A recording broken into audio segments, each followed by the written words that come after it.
राधे राधे, हर हर महादेव।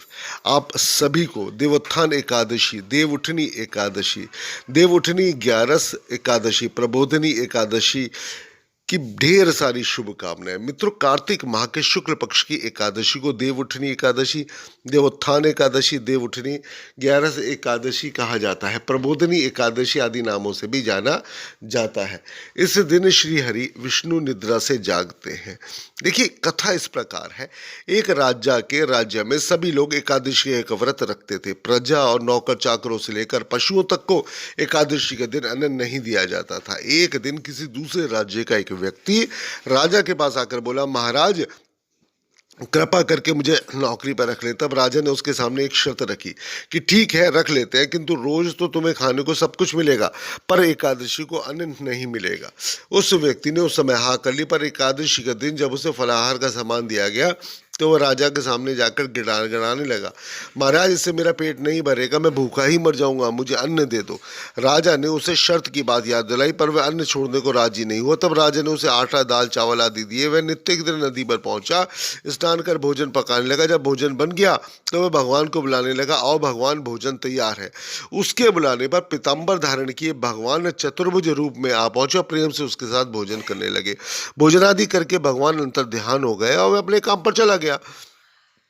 15 दिन पश्चात जब अगली एकादशी आई तो वह राजन से कहने लगा, महाराज मुझे दुगना सामान दे दीजिए, क्योंकि उस दिन तो मैं भूखा ही रह गया। राजन ने कारण पूछा तो उसने बताया, हमारे साथ भगवान भी खाते हैं, इसलिए हम दोनों के लिए सामान पूरा नहीं होता। यह सुनकर राजा को बड़ा आश्चर्य हुआ। वह बोला, मैं नहीं मान सकता कि भगवान तुम्हारे साथ खाते हैं। मैं तो इतना व्रत रखता हूँ, पूजा करता हूँ, परंतु भगवान ने मुझे आज तक कभी दर्शन ही नहीं दिए। राजा की बात सुनकर वह बोला, महाराज यदि विश्वास ना हो तो साथ चल कर देख लें। राजा एक पेड़ के पीछे छिपकर बैठ गया। उस व्यक्ति ने भोजन बनाया तथा भगवान को शाम तक पुकारता रहा, परंतु भगवान ना आए। अंत में उसने कहा, हे भगवान, यदि आप नहीं आए तो मैं नदी में कूदकर प्राण त्याग दूंगा। लेकिन भगवान नहीं आए तो वह प्राण त्यागने के उद्देश्य से नदी की ओर बढ़ा। प्राण त्यागने का उसका दृढ़ इरादा जानकर शीघ्र ही भगवान ने प्रकट होकर उसे रोक दिया और उसके साथ बैठकर भोजन करने लगे। खा पीकर वे अपने विमान में बिठाकर अपने धाम ले गए। यह देख राजा ने सोचा कि व्रत उपवास से तब तक कोई फायदा नहीं होता जब तक मन शुद्ध ना हो। इससे राजा को ज्ञान मिला, वह भी मन से व्रत उपवास करने लगा और अंत में स्वर्ग को प्राप्त हुआ। मित्रों, देव प्रबोधिनी एकादशी की व्रत कथा दूसरी ऐसी है कि एक राजा था, उसके राज्य में प्रजा सुखी थी। एकादशी को कोई भी अन्न नहीं बेचता था, सभी लोग फलाहार खाते थे।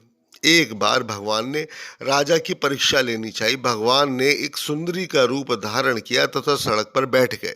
तभी राजा उधर से निकला, सुंदरी को देख चकित रह गए। उसने पूछा, हे सुंदरी, तुम कौन हो? स्त्री यहाँ पर क्यों बैठी हो? तब सुंदर स्त्री बने भगवान बोले, मैं निराश रहता हूँ, नगर में मेरा कोई भी जाना पहचाना नहीं है, किससे सहायता मांगू? राजा उसके रूप पर मोहित हो गए। वह बोले, तुम मेरे महल में चलकर मेरी रानी बनकर रहो। सुंदरी बोली, मैं तुम्हारी बात मानूंगी, पर तुम्हें राज्य का अधिकार मुझे सौंपना होगा। राज्य पर मेरा पूर्ण अधिकार होगा, मैं जो भी बनाऊंगी तुम्हें खाना होगा। राजा उसके रूप पर मोहित था, अतः उसने उसकी सभी शर्तें स्वीकार कर ली। अगले दिन एकादशी थी। रानी ने हुक्म दिया कि बाजारों में अन्य दिनों की तरह अन्न बेचा जाए। उसने घर में मांस, मछली आदि पकवाए तथा परोसकर राजा से खाने के लिए कहा। यह देखकर राजा बोला, रानी आज एकादशी है, मैं तो केवल फलाहार ही करूंगा। तब रानी ने शर्त की याद दिलाई, बोली, या तो खाना खाओ, नहीं तो मैं बड़े राजकुमार का सिर काट लूंगी। राजा ने अपनी स्थिति बड़ी रानी से कही तो बड़ी रानी बोली, महाराज धर्म ना छोड़े, बड़े राजकुमार का सिर आप दे दीजिए। पुत्र तो फिर मिल जाएगा, पर धर्म नहीं मिलेगा। इसी दौरान बड़ा राजकुमार खेल कर आ गया। माँ की आंखों में आंसू देखकर वह रोने का कारण पूछने लगा तो माँ ने उसे सारी वस्तु स्थिति बता दी कि बेटा ये बात है। तब वह बोला, ठीक है माँ, कोई बात नहीं, मैं सिर देने के लिए तैयार हूँ। पिताजी के धर्म की रक्षा होगी और जरूर होगी।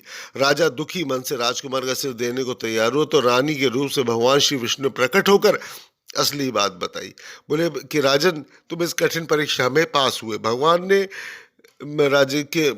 राजा भगवान विष्णु ने प्रकट होकर असली बात बताई। राजन, तुम इस कठिन परीक्षा में पास हुए कि हे राजन, तुम इस कठिन परीक्षा में पास हुए। भगवान ने, हे राजन, ना सिर्फ तुम इस कठिन परीक्षा में पास हुए हो, इसलिए आप जो भी वर मांगना चाहो आप मांग सकते हो। जो भी वर मांगना चाहो आप मांग सकते हो। तो राजा बोला, आपका दिया हुआ सब कुछ है, भगवान ने प्रसन्न मन से राजा से वर मांगने को कहा तो राजा बोला, हे प्रभु, आपका दिया सब कुछ है, हमारा उद्धार करें। उसी समय वहां पे एक विमान उतरा। राजा ने अपना राज्य पुत्र को सौंप दिया, विमान में बैठकर परम धाम को चला गया।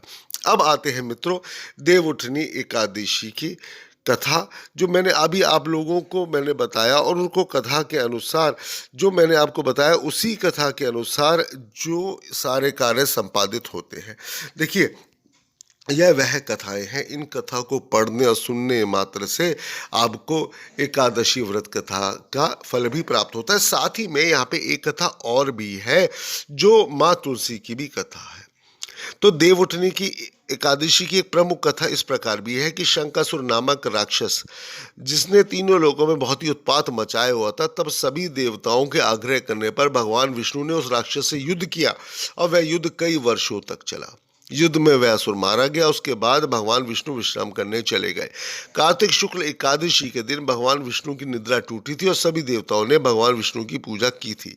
शिव महापुराण के अनुसार पौराणिक समय में दैत्यों का राजा दंभ हुआ करता था। वह बहुत बड़ा विष्णु भक्त था। कई सालों तक उसके यहाँ संतान ना होने के कारण उसने शुक्राचार्य को अपना गुरु बना लिया और उनसे श्री कृष्ण का मंत्र प्राप्त किया। यह मंत्र प्राप्त करके उसने पुष्कर सरोवर में घोर तपस्या की। भगवान विष्णु उसकी तपस्या से प्रसन्न हुए और उसे संतान प्राप्ति का वरदान दे दिया। भगवान विष्णु के वरदान से राजा दंभ के यहाँ एक पुत्र ने जन्म लिया। उस पुत्र का नाम रखा गया शंखचूड़। शंखचूड़ ने ब्रह्मा जी को प्रसन्न करने के लिए पुष्कर में घोर तपस्या की। तपस्या से प्रसन्न होकर ब्रह्मा जी ने उसे वरदान मांगने को कहा। तब शंखचूड़ ने वरदान मांगा कि वह हमेशा अजर अमर रहे, वह कोई भी देवता उसको नहीं मार पाए। तो ब्रह्मा जी ने उसे वरदान दे दिया और वह बद्रीवन जाकर धर्मराज की पुत्री तुलसी जो तपस्या कर रही है उससे विवाह कर ले, यह प्रभु ने कहा। शंखचूड़ ने वैसे ही किया। तुलसी के साथ विवाह के बाद सुखपूर्वक रहने लगा। उसने अपने बल से देवताओं, असुरों, दानव, राक्षसों, गंधर्वों, नागों, किन्नरों, मनुष्यों तथा त्रिलोकी के सभी मनुष्यवाणियों पर विजय प्राप्त कर ली। वह भगवान श्री कृष्ण का परम भक्त था। शंखचूड़ के अत्याचारों से सभी देवता परेशान होकर ब्रह्मा जी के पास गए और ब्रह्मा जी ने उन्हें भगवान विष्णु के पास ले गए। भगवान विष्णु ने कहा, शंखचूड़ की मृत्यु भगवान शिव के त्रिशूल से ही होगी, अतः आप उनके पास जाए।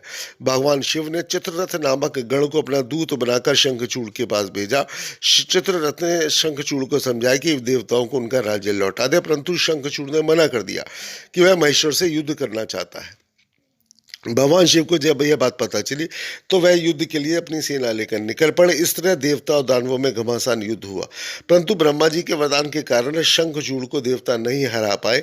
भगवान शिव ने शंखचूड़ का वध करने के लिए जैसे ही अपना त्रिशूल उठाया, तभी आकाशवाणी हुई कि जब तक शंखचूड़ के हाथ में श्रीहरि का कवच है, उसकी पत्नी का सत्यत्व अखंडित है, तब तक इसका वध असंभव है।